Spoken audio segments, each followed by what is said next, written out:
Omar. I am a British Sikh revert. I've been a Muslim for 26 years. I'm currently living in Riyadh, Saudi Arabia.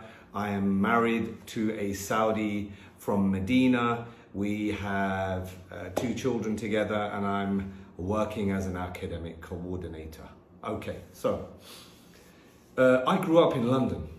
I grew up like any other child would in that environment, surrounded by temptations and desires, growing up in an environment that pulled you into debauchery and all sorts of sin. And you know, the lifestyle itself, as you guys I'm sure may be aware, is designed to take you away from remembering your true path in life, what it is you've been created for.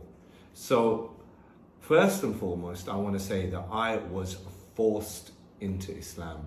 I was forced into Islam. I had no choice whatsoever. I had to submit. I had no choice in that matter because I was that convinced. Growing up in the UK, I grew up loving hip hop, rap, breakdancing on the street corners, entering competitions, and eventually growing up, studying graphic design. I became a designer for a group of DJs, and we formed a group together called the Brotherhood. And funnily enough, they were all Muslim except for me and one other person. And so we used to go to parties and play out, and you know, we had something quite unique because the things that we were doing, nobody on the circuit was doing. Imagine that time where things were about turntables and vinyl records. You had a DJ mixing with 2-3 other DJs on their own turntables. It's hard enough trying to mix one record with the other. Imagine trying to mix one record being played by another DJ on another set of turntables. We were revolutionary. A record deal was literally on our doorstep. So you can imagine we're excited. I was into rapping, and I'm a natural poet, and I love language. So it was a really exciting time. And then one of our head DJs, he was like headhunted by a record company.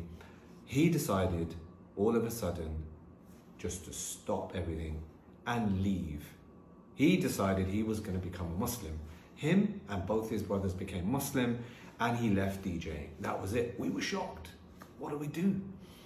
Anyway, so he used to come back and give us dawah, they used to call us to Islam, and we were all off our faces. I mean, not now, alhamdulillah, but on drugs. And he thought we weren't really listening, especially me. I was a bit arrogant, and I came off that way when dealing with people. And he thought I was the most arrogant of the bunch, and I wasn't listening. In fact, what he didn't realize, I was taking in everything he was saying, and I was internally convinced. However, externally, I wasn't ready to give up my life. So we went on, and you know, I read some books, he gave some literature, and eventually everyone in the group dispersed and stopped, and I was left on my own now. So now, going from one set of thoughts, living a certain way, I'm in a completely different situation. I'm thinking about things I've never thought about: life, its meaning, death, you know, the day of judgment, hell, belief in hellfire, paradise, death, judgment, you know, all of those things related to Islam. So now what happened is that I'd been avoiding them for so long. I was on my own at home, going through a nervous breakdown, having you know, going through a depression, just avoiding anything and everyone, sleeping all day, waking up, sitting on the sofa, watching TV, and then going back to the same routine every day. So one day, they knocked at my door and asked me to come out. Now remember, I've been avoiding them for over a year now.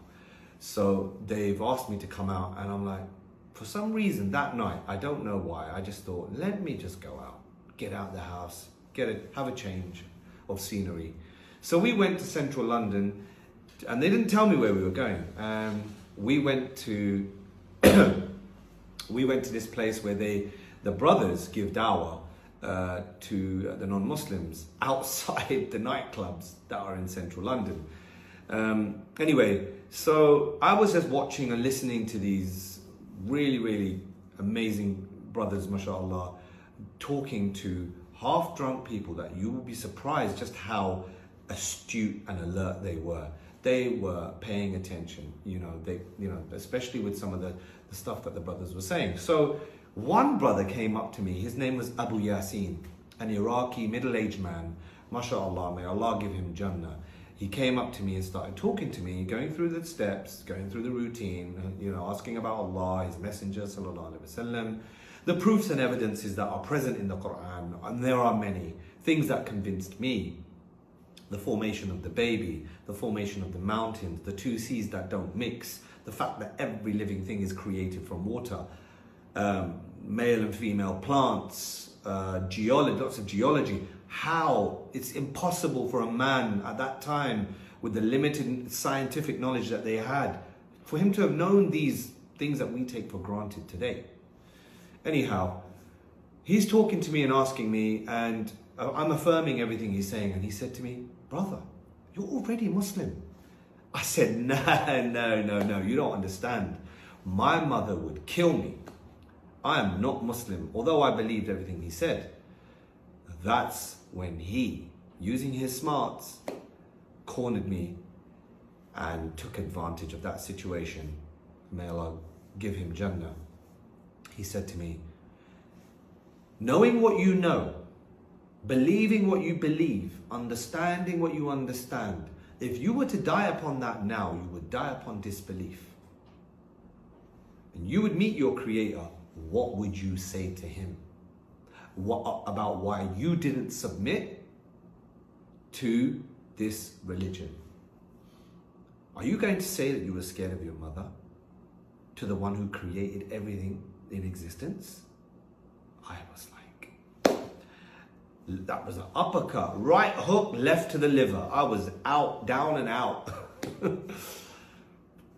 I remember looking up at the skies. It was a clear sky. There were stars everywhere. An amazing night. And this feeling of tranquility just descended upon me. And I know it sounds like something I've just made up. It's not. This is exactly how I felt. My chest felt like it had opened up. I felt a clarity that I had never felt or experienced. And I knew that this was the right thing to do. And that's when I stated those words, the words of submission to Islam. Ashhadu an la ilaha illallah, ashhadu anna Muhammadan Rasulullah. I hope you enjoyed my short story, and thank you for listening.